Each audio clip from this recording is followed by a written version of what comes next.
Hi guys, বেগুন ভাজা, তারপরে ছোলার ডাল, এটা হচ্ছে মুগের ডাল,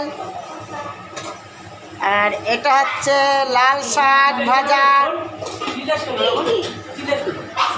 আর এটা হচ্ছে ফুলকপি আলু দিয়ে তরকারি হবে। এই যে ফুলকপি, এই যে আমার মামি, আমার বোন গেছে ছান করতে, ও আর মামি এই দেখো রান্না করেছে।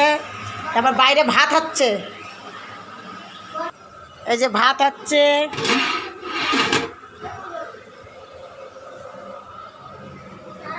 তারপরে আজকে আমার বাপ্পা